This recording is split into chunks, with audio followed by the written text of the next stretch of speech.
Bonjour Philippe, merci beaucoup d'avoir Bonjour accepté Miguel. de faire cette capsule, c'est capsule parce qu'il y en aura quatre, sur ce que tu as fait, ce que vous avez fait à Groupama, cette cellule d'innovation que je trouve extraordinaire et voilà, j'ai envie de t'entendre là-dessus. Euh, Première capsule, qu'est-ce que c'est que cette cellule? Parlons un peu de cette cellule, comment elle fonctionne, qu'est-ce qu'elle produit, et puis après on regardera d'autres aspects en fait. Mais vas-y, j'ai envie de t'écouter Philippe, à toi. Alors, la cellule innovation de Groupama Rhône-Alpes-Auvergne, c'est une équipe aujourd'hui à peu près de 25 personnes. Ce que l'on fait dans cette cellule innovation, on crée des startups, donc on crée des spin-offs. On innove. Alors, on va pas chercher des startups à l'extérieur qu'on va incuber ou excuber par rapport à ton très beau livre, Miguel, le chasseur, le mage, le cultivateur. On n'est pas forcément cultivateur, on serait plutôt chasseur et mage, tu vois. Donc, on va partir d'un problème et on va créer une entreprise. C'est assez simple. Je vais chercher soit des binômes dans différentes écoles où j'interviens. Je donnais des images des écoles plutôt business, Lyon. Ça peut aller des écoles de Sciences Po, ça peut être des écoles d'ingénieurs, d'élèves ingénieurs, école centrale. Ça peut être AgroSup Dijon, INSA de Lyon, l'ENS, une école sur les neurosciences. Voilà, je vais faire des binômes. Généralement, c'est un projet en fin d'études. Je vais faire un sprint. J'ai rien inventé.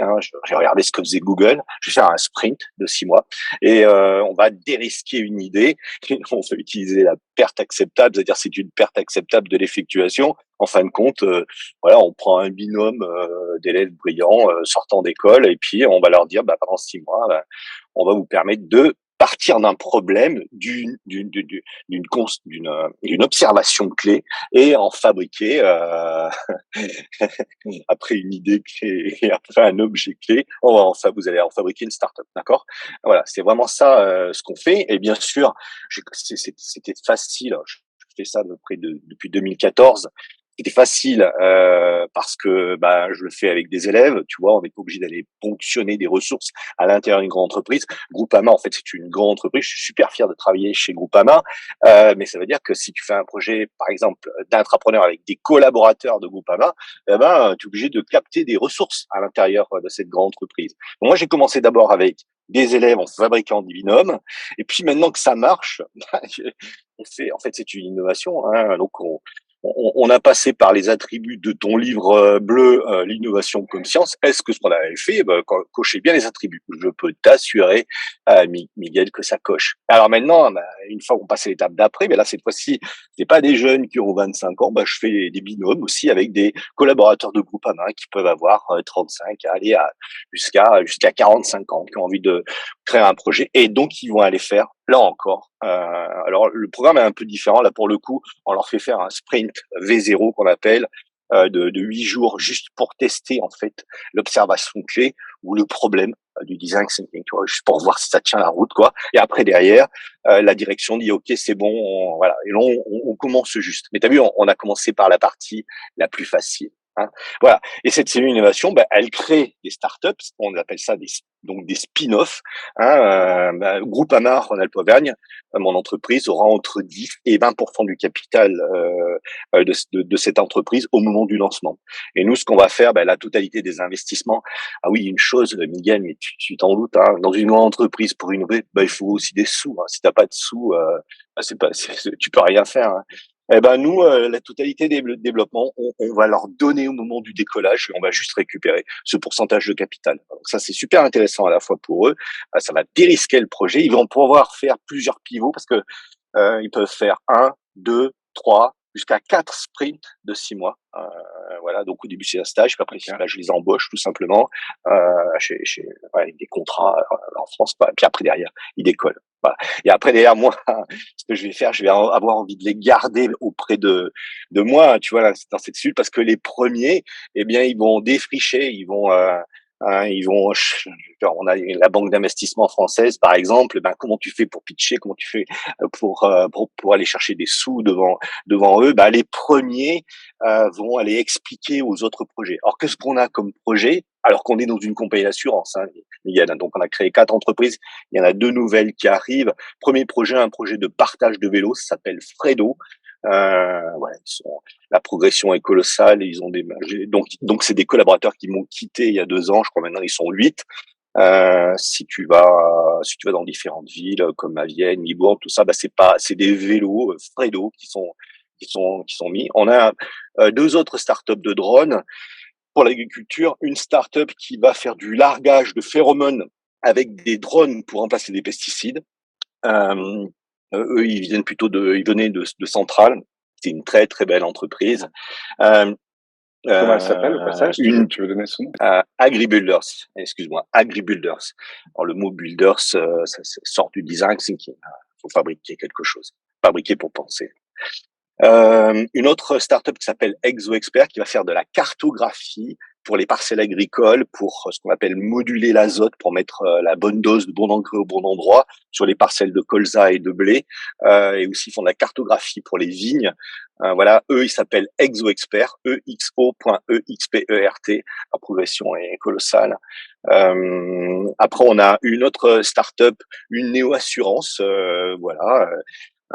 Après, on a 2 autres nouvelles entreprises qui arrivent. Une entreprise qui va, alors en France, on a ce qu'on appelle des tickets restaurants. Les collaborateurs de grandes entreprises ont ce qu'on appelle des tickets restaurants pour payer leur repas à midi. Et ben, on va disrupter cette entreprise-là parce que quand les collaborateurs de ces grandes entreprises vont utiliser des chèques restaurants qui s'appellent coup de pouce, ça coup de pouce POU2SE, ça va avoir un impact positif sur des projets agricoles. En clair, plus tu consommes avec ces tickets, plus tu finances la transition écologique chez les agriculteurs. Et enfin, on avait envie d'augmenter nos compétences, tu sais, dans la 3e phase du design thinking, la partie d'idéation. Et donc là, j'ai recruté deux jeunes femmes de l'école normale supérieure qui ont fait des recherches en neurosciences sur la cognition, comment on peut augmenter la divergence et tout ça. Et en fin de compte, ils se sont rendus compte qu'elles vendaient des prestations. Donc, elles m'ont créé aussi une entreprise, une spin-off donc, de Groupama, et ça va s'appeler Conidia. Voilà l'histoire. Extraordinaire. Alors, tu as mentionné quelque chose qui est pour moi très important, c'est que tu embauches ces gens-là, en fait. Quand ils sont dans la fabrication du projet, ça devient des salariés Oui, de la grande entreprise de Groupama là. C'est oui, extraordinaire, ils sont ça. C'est salariés. unique, quoi, en fait.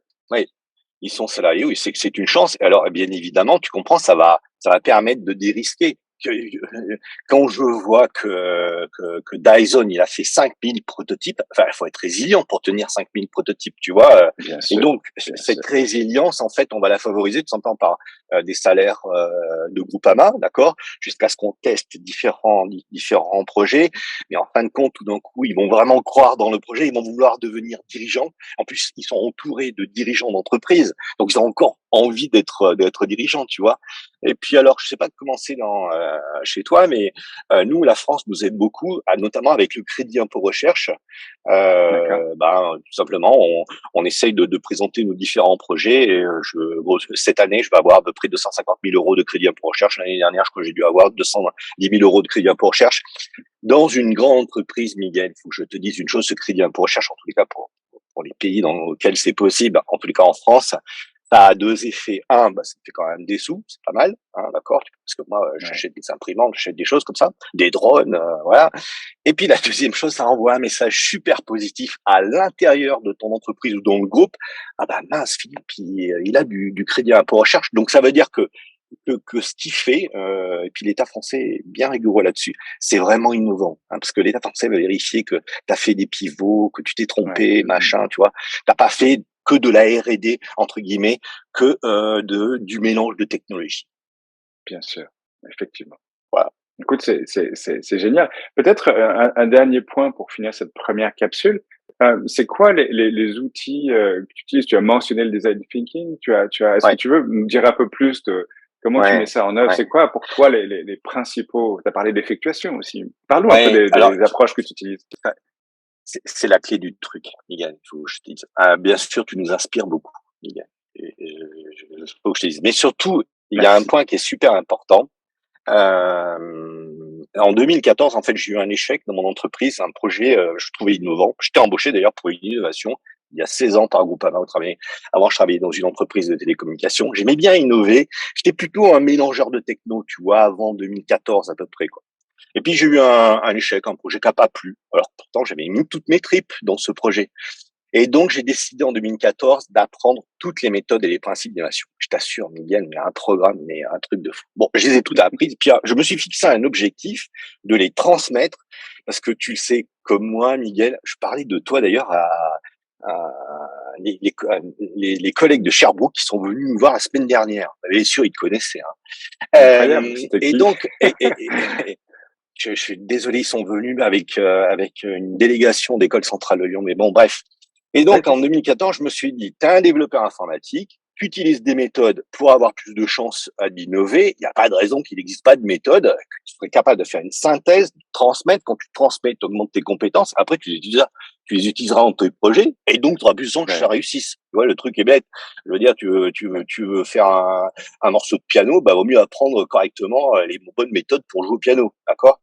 Mmh. Et donc, les 4 piliers de notre innovation, je donne des cours, hein, aussi maintenant, hein. C'est un premier pilier, comment on crée quelque chose de nouveau. C'est design thinking. Et grâce à toi, grâce à l'innovation comme science, le petit livre bleu qu'on a dévoré plusieurs fois, quoi, Merci. on sait comment on va le faire progresser, cette méthode de design thinking. Mais vraiment, on part d'un problème jusqu'à la création d'entreprise en utilisant design thinking. Deuxième partie, comment on va entreprendre, comment on va intraprendre à l'intérieur d'une grande entreprise. C'est difficile, en fait, d'innover dans une grande entreprise. C'est difficile parce que c'est normal, parce que les dirigeants sont concentrés sur le run, quoi. Et c'est normal, il faut payer les salaires tous les mois, tu vois. Et donc, comment on va faire pour éviter d'être le prochain Kodak, le prochain BlackBerry? Et ben là, on va utiliser l'effectuation, les fameux 5 principes de Sarah Sarasvati qu'on applique, mais je t'assure tous les jours, moi même que pendant les vacances, moi j'applique aussi ces principes pour te dire. Ça suffit pas. Troisième pilier, je vais constituer des groupes, tu vois? Et puis, des binômes, ou des binômes de collègues de Groupama, mais ou des binômes externes, tu vois? Puis j'essaye de mélanger, tu vois? Sciences Po M Lyon plus centrale de Lyon, tu vois? Un ingénieur et puis quelqu'un qui l'a un peu moins, voilà. Ça a bien marché, ça a fabriqué ce fameux voilà, il y a eu ce projet, coup de pouce, tu vois? Bah, qui a démarré l'année dernière. Comment ils vont faire?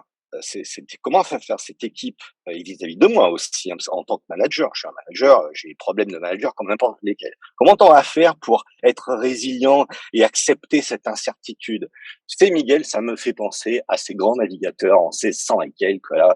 Si un jour tu vas à Albi en France, il y a un beau musée, plusieurs beaux musées. Il y a le musée Toulouse-Lautrec, bien sûr, une belle cathédrale, mais il y a le musée La Pérouse. Et j'ai lu les comptes rendus que la Pérouse écrivait au roi. Qu'est-ce qu'ils font? Qu'est-ce qu'ils faisaient à l'époque? Ils prenaient un bateau, ils mettaient des marins, ils mettaient des militaires, ils mettaient des scientifiques, ils mettaient de l'eau, ils mettaient de la nourriture. Il n'y avait pas de carte, d'accord? Ils quittaient un rivage, ils étaient au milieu de l'eau et ils savaient pas quand est-ce que le nouveau rivage allait arriver. C'est exactement ce que Picasso, ce que Dyson a pu vivre. C'est-à-dire qu'à un moment donné, il faut que tu arrives à nourrir ton équipe. Alors bien sûr, tu meurs pas en tant qu'entrepreneur ou en tant qu'innovateur ou en tant qu'intrapreneur. Mais il n'empêche qu'à un moment donné, il te tarde que le rivage arrive parce que les vivres commencent à manquer. Et comment tu vas faire en sorte que toute cette équipe, elle va, comment dirais-je, continuer à collaborer?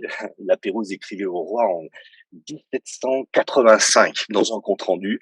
Tous les soirs à 8 heures, quand le temps le permettait, nous dansions sur le pont. Tu vois, t'imagines le truc, hein, et Magnifique. pourquoi ils Ah, je dansaient? connaissais pas ça. Et c'est qui est vachement intéressant. Et donc là, pour le coup, on applique ce que j'ai lu de 2 livres qui m'ont beaucoup inspiré, qui retracent la vie un peu du général McChrystal.